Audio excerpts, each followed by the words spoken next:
closing doors around here because we're talking. So, does anybody have an idea that they want to share, or are you already? Yeah, we're good. I think we're good. Um, um, Let's see who's all on the call first or who's here. We've got Aaron. Are you calling in, Aaron? Yes, I'm here. Okay, and then perfect. And then awesome. Hi, Aaron. And then we've got Claudia here. yeah. Right there. Yay. I don't know which Martha. Great. And myself. All right. Yep. And then And Tanya from the dental hygiene department here calling in. Oh, hi, Tanya. oh, hi, Tanya. Hi. Hi there. Do we have anybody else on the call? Okay. Awesome. And so I'm not Nellie. I'm Sharon, even though it says Nellie under my head. So I'll repeat it again. So what our goal of this little get together is really to kind of share ideas and kind of apply them to the rubric to see, would that work for an assignment at the practicing level? So does anybody have something that they already have, or even an idea of something that they thought about using? I'm still kind of in the planning stage or trying to come up with the right idea. Do you have a spark? No, I'd like someone else to go first if possible. I don't even have a. I have a. Oh, please, Claudia. Go ahead. That's not me. Oh, okay. Who was that? It's Tanya. It's Tanya. Tanya. I have a case study that I work with my students in the dental hygiene program, and so it actually has a woman from a Middle Eastern country that she's the subject, and it talks about the diverse perspective on who to talk to and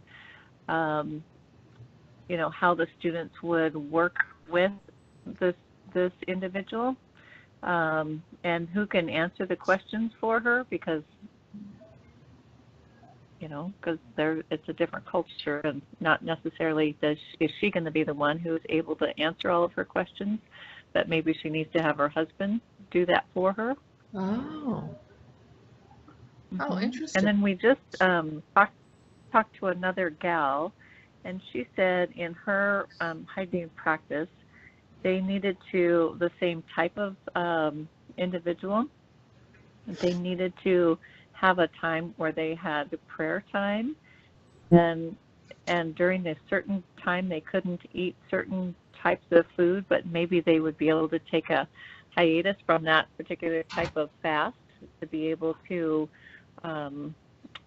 add that fasting on to the end of their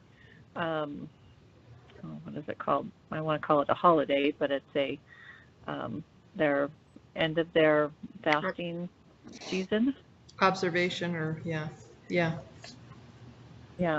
So anyway, those are just a couple little jump off points that I've been working with. And so that's case studies. One is a case study, and another is a real life situation. Oh, nice. Yeah. So the real life situation, the patient was supposed to be taking some antibiotics for an infection, and they weren't supposed to ingest anything like that. So, in order to get somebody healthy and they need to have the antibiotics, something needs to be done, so the most important thing really is their health.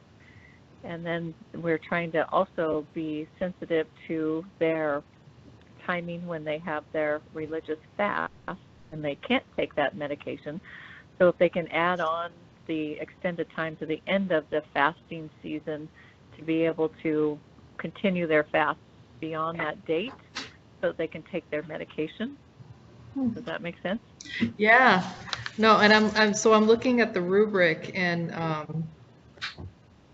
I mean, that almost I would say it almost gets to the apply um, um, section too. But certainly they have to take the time to understand that that culture is going to have some different things that they're going to have to address.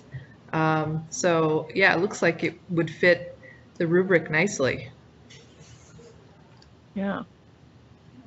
Yeah. Well, it definitely needs some readjusting and tweaking to make it work just right, but I think they're on the right track. Yeah, no, I think that's great. That's really good. Good. Anybody So else? is that, I was going to ask, is that's an activity that you used previously? The case study we did, and that was just, basically who to ask about when to deliver treatment and how much it was going to cost. That's the case study. But the real life situation came from talking to another individual and how I could put that into my class, into using that real life situation into an assignment. How I'm sort of curious where your students are with that. Like, what do they get hung up on? What solutions do they offer, or misunderstandings do they show as they're trying to tackle that problem? Right. So they have to do a bit of research to figure out what the culture requires, and then how they can work around it and see if they can introduce something new, and who they have to introduce it to, because obviously, if you have a female in a male-dominated culture, you have to introduce it to get direction from the male, and the most prominent male sometimes is the one who can give the answer in the family unit. Yeah. So there's some factual information that they're going to have to be able to uncover, and then they're going to have to understand that in order to make a determination on how they move forward. So that sounds really applicable. Okay. Yeah, it's great. I love Good. it. We're on the right track. Yeah, it's great. That's really good. That's really good. I like that. So, I'll give you the idea that I have for Okay. a case study for my class as well. There's a case study that I'm looking at using, have not used it before, but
That I would love to expand at some point. And it would be good fodder for something like this. What I do now is I give students directions on how to create a simple battery. They learn how to do that 1 week of lab, and the next week they have a competition to see who can create the best battery, optimizing for power. that's awesome. That's just one narrow constraint. And as I'm thinking about that, one way to expand that and I know this is done in the batteries class here in Wilsonville a little bit too, is to think about, okay, we've optimized with respect to one constraint. Now let's think about a user. Let's think about a context. What do you need a battery for? And to talk to someone about this is the application or device you need it for. And now those also become constraints that are important to optimize around. So you have to understand why someone needs particular properties for a particular context. It still feels very, very engineering, very technical. Yeah. And I'm not quite sure with something as constrained as that, how to kind of open it up a bit to think about really the sort of things that we've thought about in design thinking, of thinking about the whole product with the user perspective in mind. Right. So along those lines, I think that this is very hard to implement in engineering because sometimes we don't work with clients as directly as in other fields. And sometimes within the groups that we have, we don't have the variety of students. So I've been thinking that the engineers at the end, we have a client, and sometimes in engineering we are very isolated, just kind of focusing on the design without looking who's going to be using it at the end of the day. The idea that I have is I'm teaching a 200 level class, and one of the topics that we cover is power consumption and energy, and I feel like if the students are aware of how people perceive even these concepts that are so misunderstood in popular language, that is power and energy, what does it mean to save energy? Because one of the big topics at the end of the major is energy efficiency, but a big part of energy efficiency is energy conservation. And if you don't understand from what point of view the client is starting, if you just come as this wise engineer that is going to educate everybody, but based on what? So this is a very basic approach that I'm thinking, and actually I would like to maybe ask Aaron more on this, because you have to evaluate one of these difficult outcomes that are very difficult to evaluate in engineering. And when we had the ABET visit, the ABET evaluators complemented your assignments because they were very in line with the topic.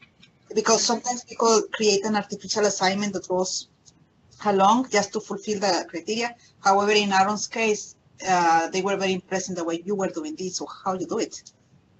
So thank you. So yeah, that assignment was, if I remember correctly, the ethics.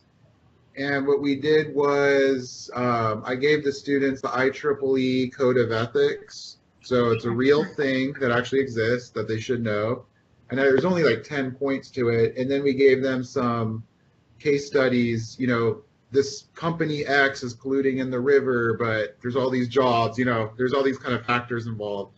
And then I just asked the students to kind of analyze the case and then look at things from the perspective of the guidelines.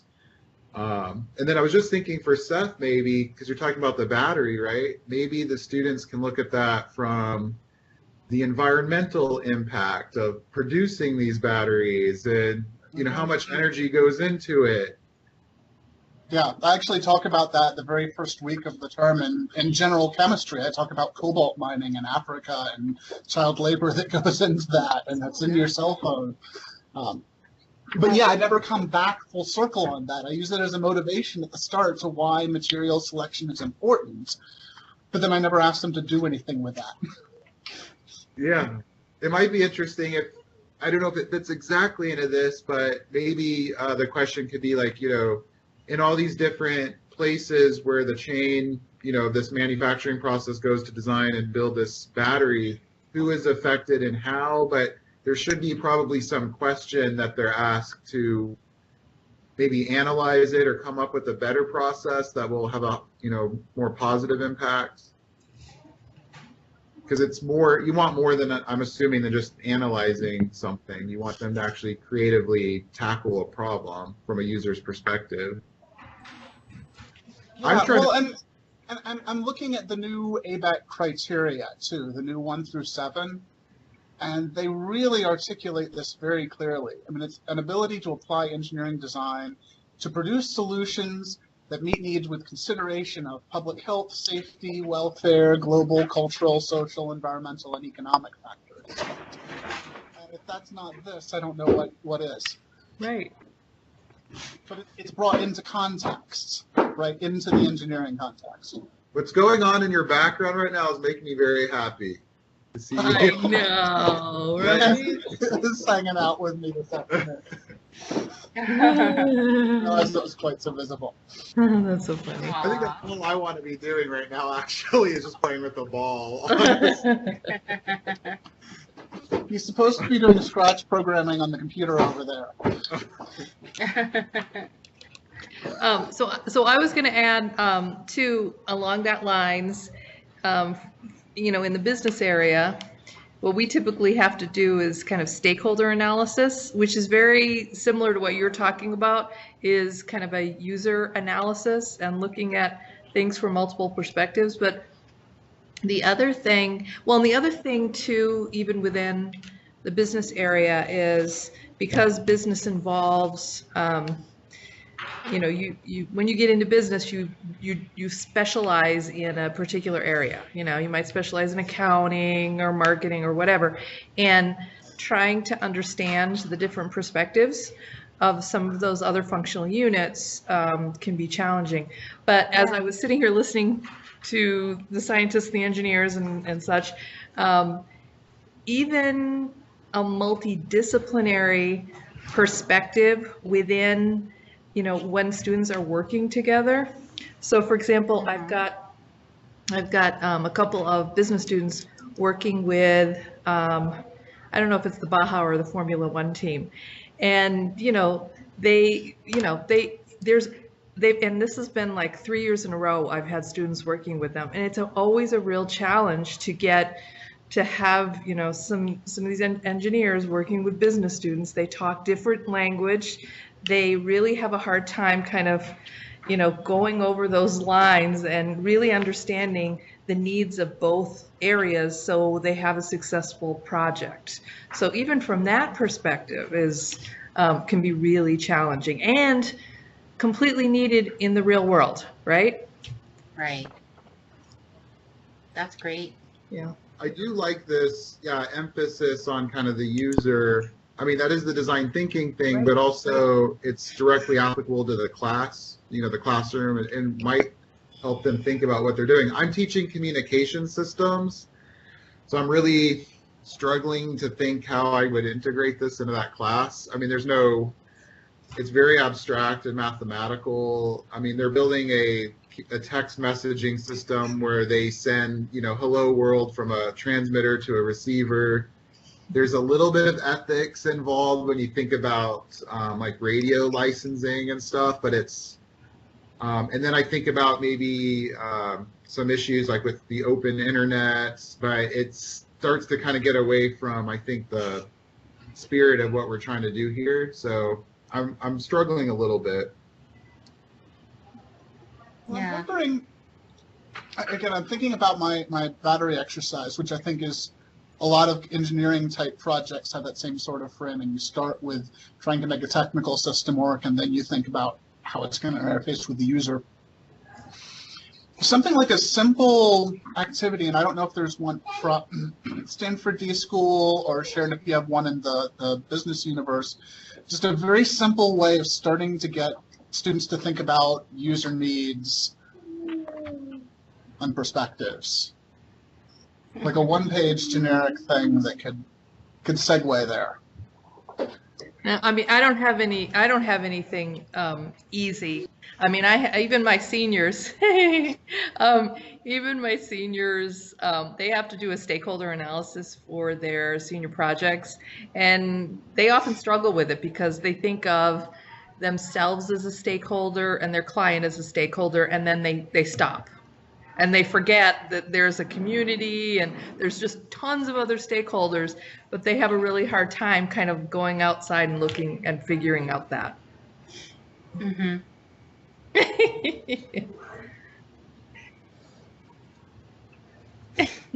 I also thought about doing an exercise where I have them do a self-assessment of their cultural competency. So because all of my students work in the medical profession, many of their patients are from all over the world. So really assessing what they know about other cultures and just asking them simple questions, even down to like, do the magazines in the reception area represent different cultures? Do the signs in their lab suggest acknowledgement of different cultures? And just kind of going through how someone could be more culturally conscious in the profession itself. And then I thought about having them go through and answer all these questions honestly.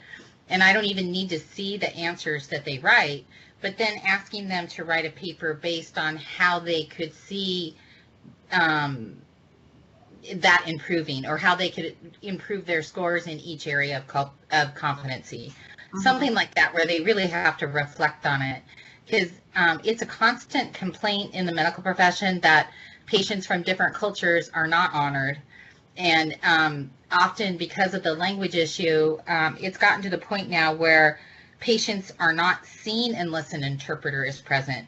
And we have the ability now to call interpreters up on our phone to be able to interpret live with patients that walk in the door, because the competency between different languages is such a huge issue in medicine. Right. But so many of the medical staff they're not coming up to speed with it. They're still stuck back in expecting patients that really can't understand them to understand what to do. Right. I have a really good friend in Seattle. He's a medical interpreter. He's from South America. And there's no shortage of clients. I bet. It's a huge, huge thing. But I think the culture has not shifted yet to be culturally competent at all. And I feel like sometimes we want to understand, but sometimes the reach of our understanding is, the horizon is very close to us.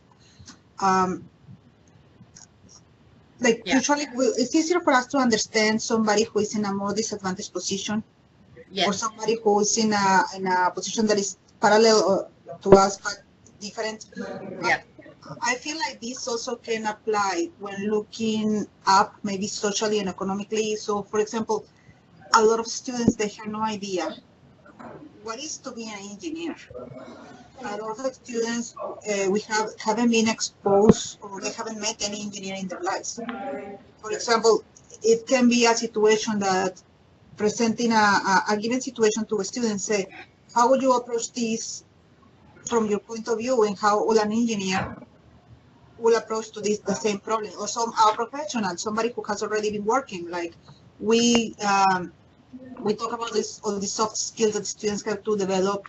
And even if we didn't have those getting out of school, eventually through being at the workplace, you acquire them.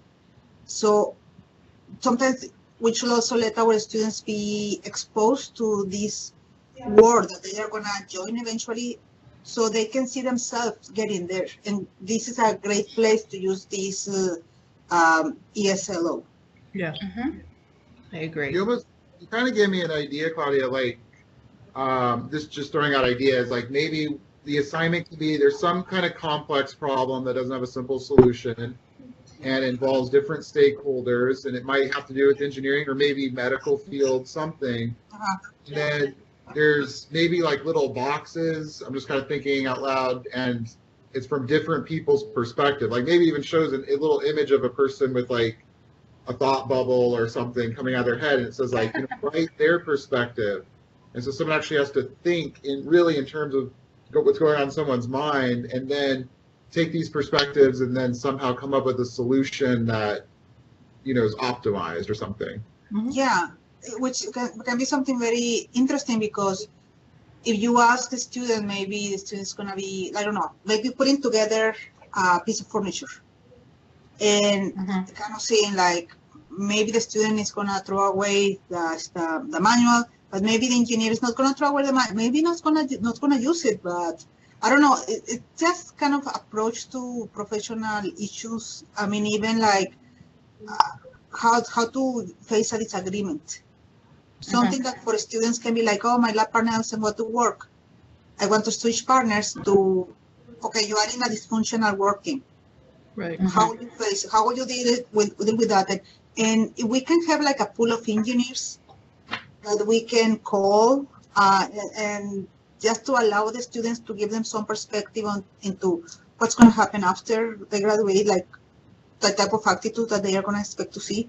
I think that can be another way to explore these diverse perspectives. I like That's a good that. idea. Mm-hmm. Yeah. Let me share, I'm just going off of what Claudia just said. One of the things I'm doing next week is, so for my senior project, we do a series of career development, skill development things. So we do mock interviews, et cetera, et cetera. So next week, and I haven't done this before, but I've done it at another school. I'm doing an alumni roundtable event. So I've got alumni coming in, and fairly recent alumni, to talk about what their journey was like going from school out into the work world, and what were some of the challenges they faced, not just about their job search, but really what was it like going from school to work and the different expectations that they put on you at work. So I'm hoping, I'll be in, it's the first time I've done it here. I've done it in the past, and students usually report back it's probably one of the most significant events they remembered during their senior year, because it really gave them a perspective of, oh, wow, this is what I have to face, going forward. It's not just about getting a job, but it's actually starting to get along with your boss, get along with your coworkers, understanding all of those kinds of additional challenges. You remember a conversation with a student that he went to take an exam at PSU, and he came and said, I'm disgusted. I'm not listening to all these people talking about hooking up and partying and smoking and all that and drinking. And here you see people that they already passed that. You see real life. They are married. They have children. They have to have all these jobs. Like you see what it's going to be later, Right. And this is a very young student. And I think, certainly some of this is around in the students, but maybe we certainly need to be more proactive assessing this in a way that is going to be productive for their careers. Right, exactly. Because it does give them kind of, because really, we get them to commencement, and then, we hope that they're going to do well afterwards. Many of us keep in touch, but I often, especially since I teach senior project, I often have students email me, especially over the summer, and say, this wasn't exactly what I thought it was going to be. So it's kind of giving them a reality check ahead of time. Yes. So yeah. Good. Anything? So I don't know how the other group is doing. They look like they're doing good. Anything else you guys want to share? In the dental hygiene clinic, we have a capstone project where they work with one particular patient, and it's a very involved patient who has a severe periodontitis. And often at the end, when they present their case presentation, they will talk about how they worked with the interpreter, and we're trying to give them care instructions and remember all the things that they needed to talk to the interpreter about, so that they didn't forget, so they could tell the interpreter, so the interpreter could tell the patient. And just kind of that triangle approach of, the student, the interpreter to the patient, back to the interpreter to the student, trying to not lose anything in that telephone conversation, type of communicating, because you have a go-between person.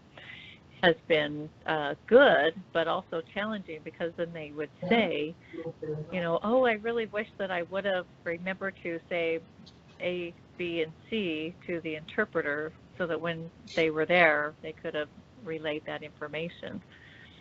So that, just communication breakdown, but yet positive results from what the patients are saying in the surveys that we're getting back, is how much they appreciate the service that the students gave them. That's great.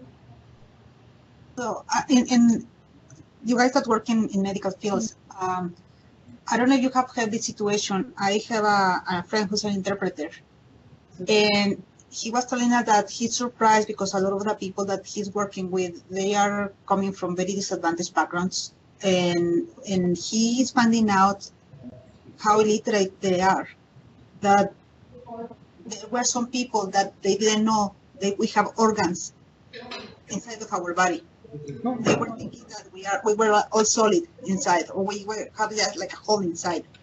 Wow. Even coming to that realization was kind of changing the way he was going to start explaining some terms to the other person. And I don't know, have you ever seen anything like that, and how do you approach it?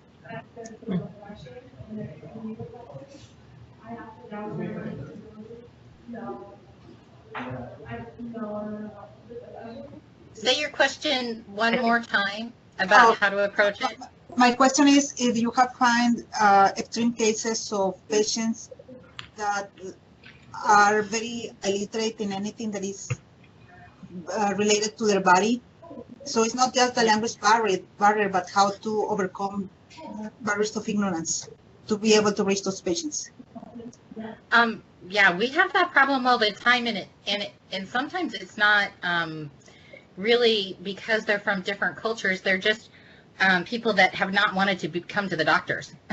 They know they have problems and they just don't come. So by the time they come, they're in very serious condition, and they're usually put in the hospital right away. And the best example I can tell you is I had a farmer from the east side of the state, never see a doctor before, came in, had an ultrasound, and he had a 10-centimeter aneurysm, and it was 5 o'clock on a Friday night, and I managed to get the surgeon and get him into surgery by the next morning because it was so abnormal.